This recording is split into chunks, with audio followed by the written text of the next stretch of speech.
Halo anak-anak sekalian, materi kali ini berbicara mengenai KNIP menata dan memperkuat struktur pemerintahan.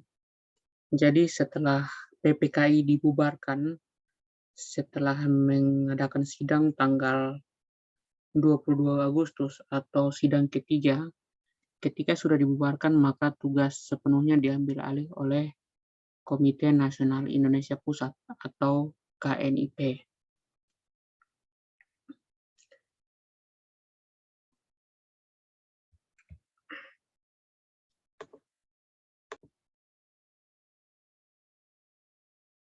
KNIP dibentuk pada 22 Agustus tahun 1945 atau pada sidang PPKI yang ketiga.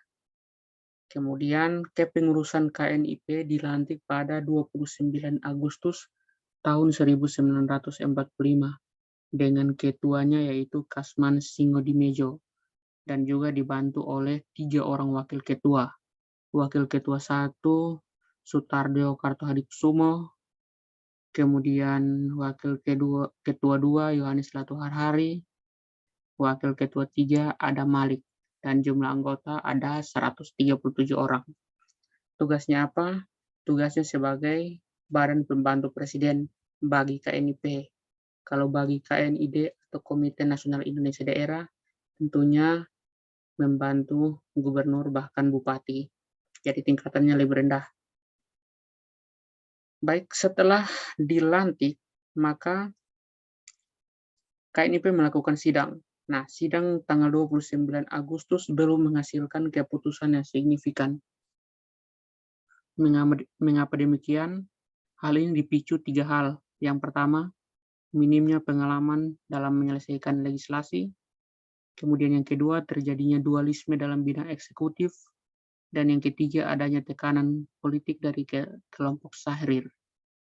Nah, dalam perkembangannya, KNIP ini beberapa kali melakukan rapat untuk bagaimana bisa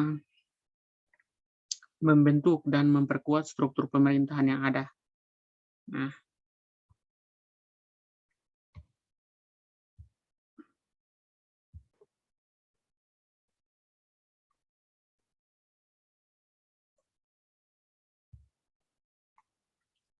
yang berikut maklumat Wakil Presiden nomor 10 atau tanda X itu tanggal 16 Oktober 1945.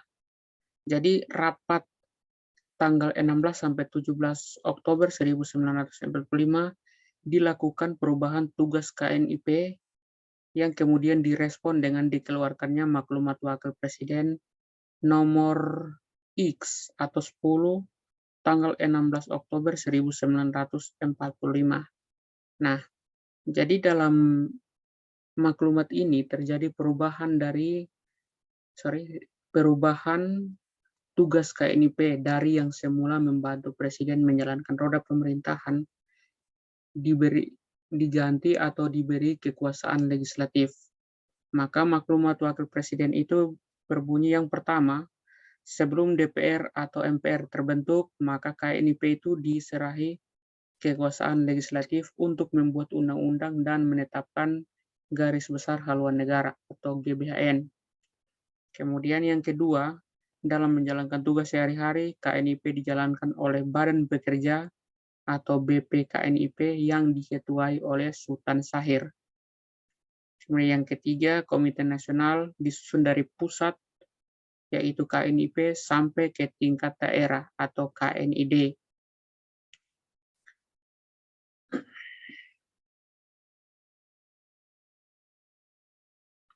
Nah, anak-anak perlu ketahui bahwa KNIP itu sekarang identik dengan DPR.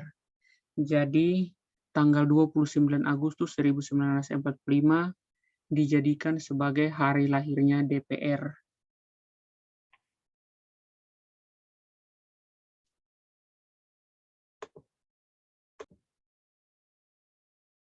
Jadi kalian perlu ingat baik-baik bahwa maklumat Wakil Presiden nomor 10 atau X tanggal 16 Oktober 1945 itu tentang perubahan tugas KNIP dari semula membantu presiden menjadi kekuasaan legislatif untuk membuat undang-undang dan menetapkan GBHN.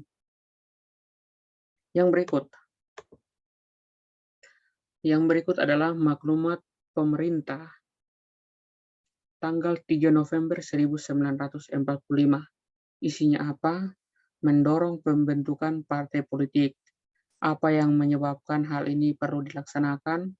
Hal ini tidak terlepas daripada hasil sidang PPKI ketiga yang menyatakan dan mengukuhkan PNI sebagai Partai Tunggal Indonesia yang nyatanya tidak sesuai dengan prinsip demokrasi di Indonesia.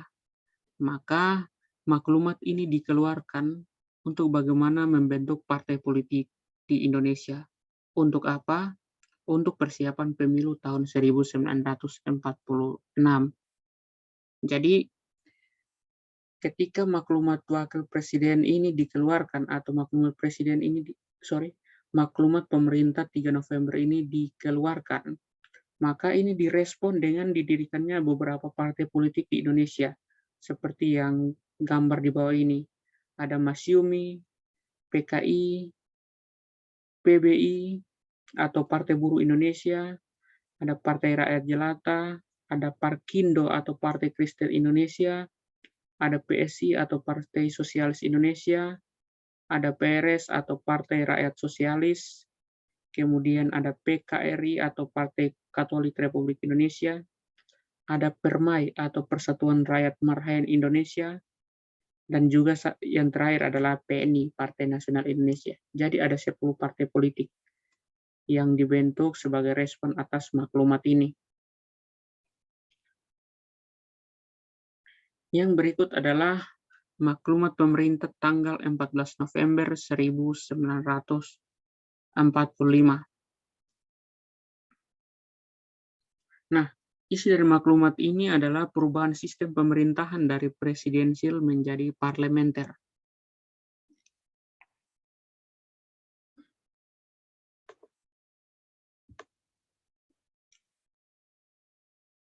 Nah, kira-kira apa perbedaan antara sistem pemerintahan presidensial dan parlementer?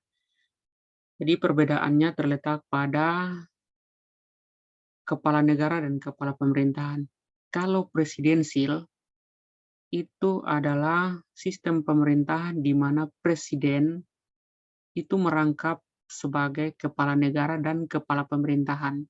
Sementara untuk sistem pemerintahan parlementer, itu presiden merupakan kepala negara, sedangkan kepala pemerintahan itu dipegang oleh seorang Perdana Menteri.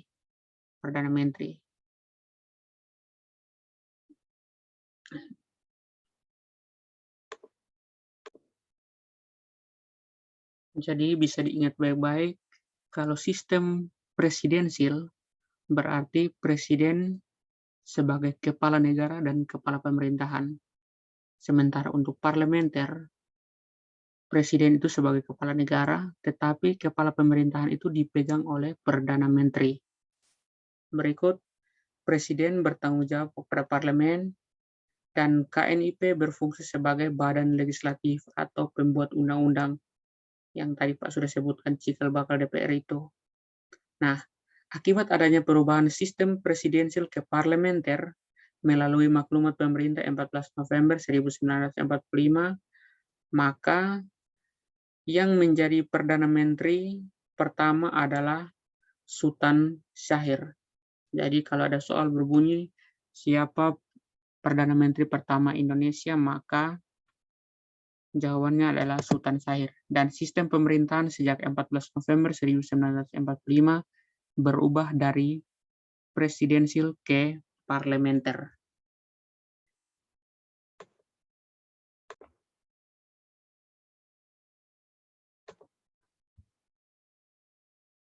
Ya, baik.